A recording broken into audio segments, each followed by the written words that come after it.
supposedly I'm ready to take care of an Ebola patient. What's the problem here, guys? Okay, this. We got all this exposure. You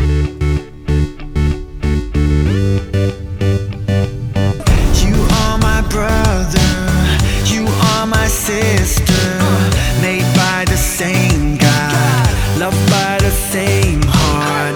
We've got to lift up, we've got to give love. Oh, that's how the world will know us. We're in this together.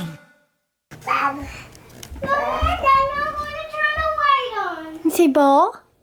Ba, ba, ba, ba. Good, Booby. Ba. Yay! I said, where's baby? And he pointed to this frame. It seems like he's learning something new every day. Like yesterday he was saying meow. Baby, quiet. Yeah. Like yesterday he was saying meow for cat. And then today he was going arr, arr, arr for doggy. And of course we're like working with him on these things. I can reach the thing that Alice stole too. You can? Wow. You can fix your hair, messy girl. See, Mom? Yeah, wow, you sure can. You're so tall now. That's crazy. When did you get so tall? Stop growing so much. Mommy, if I want to touch a knife, I have to grow. Really? So your goal for growing is so that you can touch a knife one day?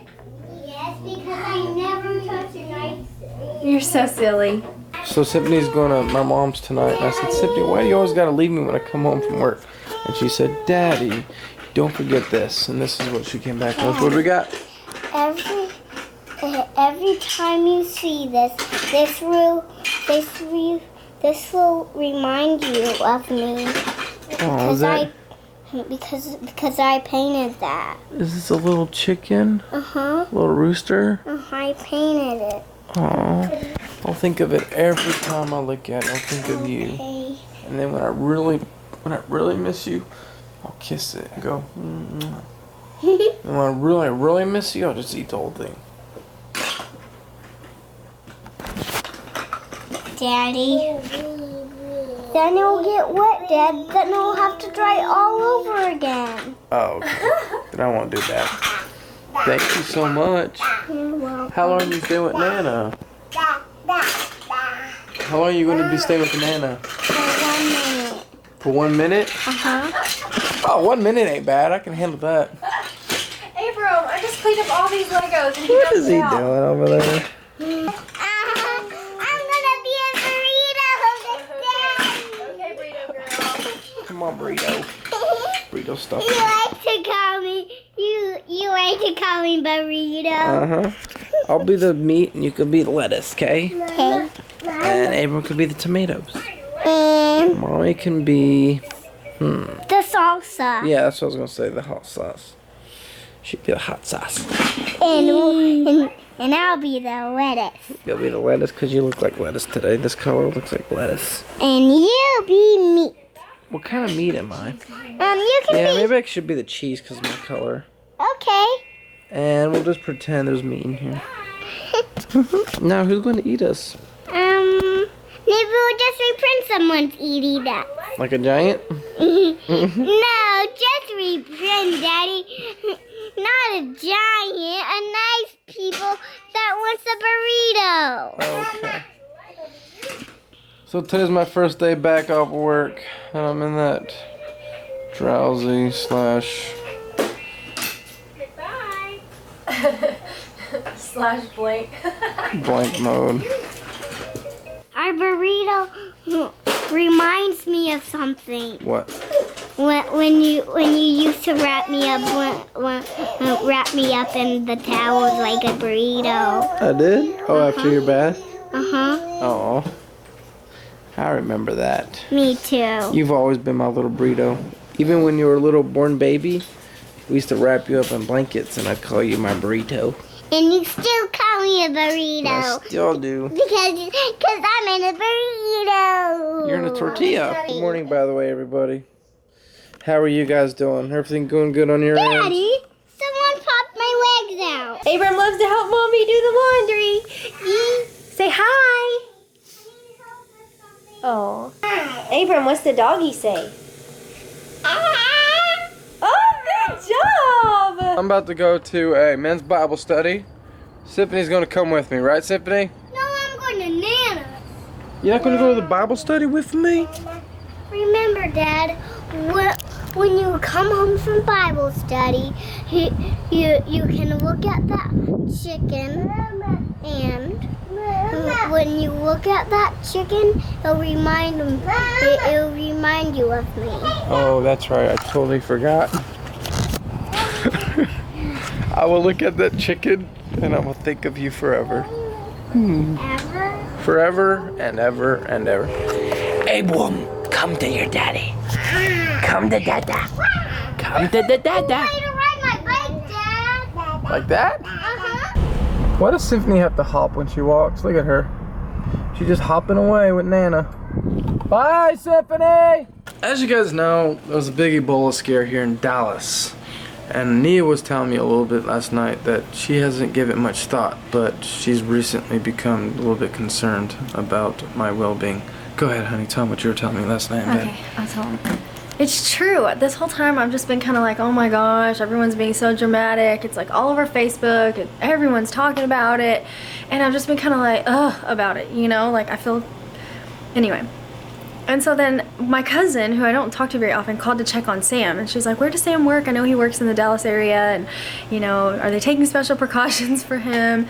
And I told her where he worked and I was just like, oh my gosh. There's like a chance that Sam could come in contact with someone who has Ebola and get it himself. And it just never occurred to me. And I just suddenly got kind of scared and sad last night just thinking about it. And I work in an ER in the Dallas area, as you guys are aware, but I'm not going to identify the hospital that I'm working at. But I was just going to show you guys of some stuff that we've been, I guess, learning about Ebola for the past couple weeks since the scare has been going on. have y'all been talking about it a lot? Like, is it like the talk of the nurse's station when y'all are like sitting together? Pretty much. We get phone calls, people calling in, what are the symptoms, signs and symptoms of Ebola? I'm like, Google it. Beep. No, not really. But, you know, we're getting phone calls. We've had a couple of scares. We're taking everything very seriously. If we get somebody that comes in with like flu symptoms, we make sure we wear a mask when we go in the room just in case. Even though they haven't come back from Africa or whatever.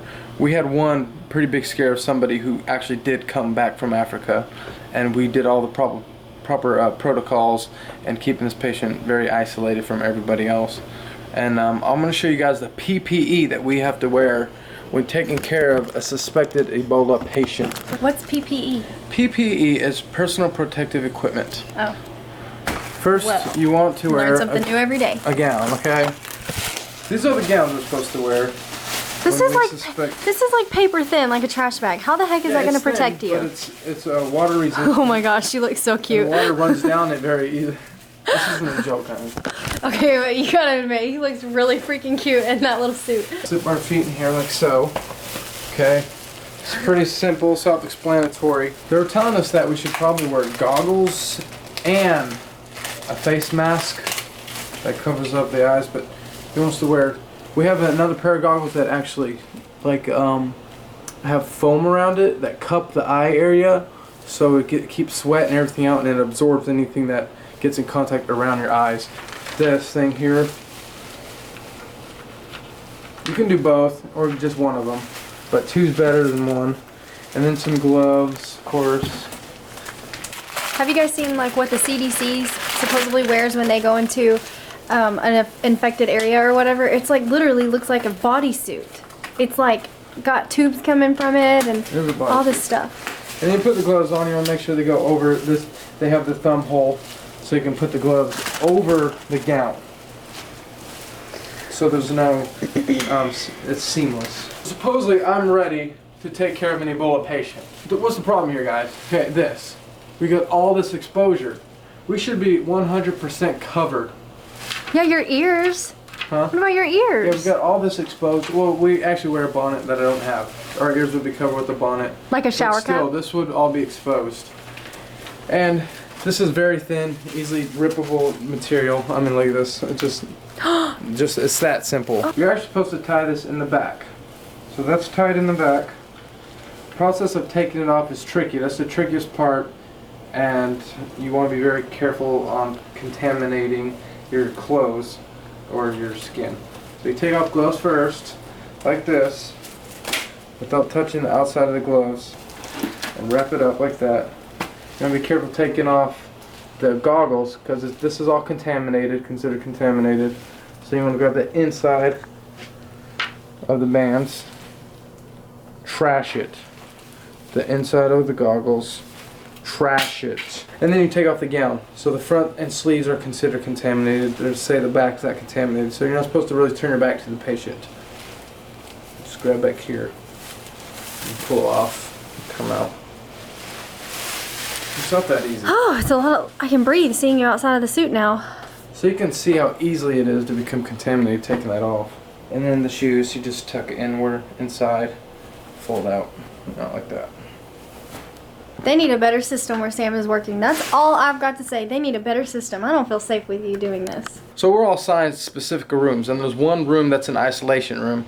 And if you're the nurse who just so happens to be assigned to this isolation room that we have in the ER, then you're the one who's going to take care of the Ebola patient. But I was saying, you know, they should have a designated nurse, first of all, because I have a family at home. Some of those nurses don't have families. If I did contract the virus and I came home, I could potentially give this to my kids and my wife, and the likelihood of kids surviving this is slim to none. And I think they should take that into consideration, having children at home. Hopefully, you know, things will get better as we go. But right now, we feel pretty prepared overall. Any questions, guys? If you guys have any questions regarding Ebola or what's going on with me in the hospital and I guess how I'm feeling and stuff like that, feel free to ask me in the comment section. Do you have any questions, honey? The room, the isolation room, is it like next door to the other rooms, or is it like down a hall by itself? It is. It's next door to the other rooms. But if we got an Ebola patient, all those rooms would be shut down. Oh, okay. And this is a negative pressure room, so whoever's in there, all the air gets sucked up and filtered and sent back outside. See, I haven't thought about any of this until like late last night, and I just started asking Sam all these questions. I'm like, I mean, it's scary. You know, he comes home and walks around in our house and on our floor, and we hug him and we kiss him, and I kiss him every day. So as you guys can see, we're prepared, but we're not prepared enough. And I'm not scared. I'm not scared at all. I don't like this. It's weird because I'm just now starting to feel scared about it. I don't feel scared. I trust God. God has it all under control. I know that in my heart, but it's just kind of new in my mind for me to even be thinking along these lines. Before, I thought it was all just a big dramatic thing going on. Exactly. Ebola, guys, if you don't know the signs and symptoms, what we're looking for when people come in, the number one thing we're looking for is a fever of 101.5 and greater and coming from Africa. If you have those, bam, you're considered an Ebola patient. But we're also looking at headaches, nausea, vomiting, diarrhea, and some of the late stages of the Ebola virus disease, you start to get bloody diarrhea, you start bleeding from the outside, and it just becomes a mess. I think by that point, you're pretty much dead. And this person who we thought had Ebola, it was just a flu. So. Okay, guys, don't forget, we love you. Remember to love each other. And thanks again for stopping by for Medical Time with Sam. And feel free to say a prayer for those nurses who've contracted the virus. They're going through a lot right now. All right. True. Bye. Bye, guys. I'll be the hand that you can't hold when you can't make it on your own. I promise you are not alone. We're in this together. I'll be your shelter from the rain. Lift up your head, don't be afraid. Oh, there is nothing we can't face. We're in this together. When did you get so tall? Stop growing so much. Mommy, if I want to touch a knife, I have to grow.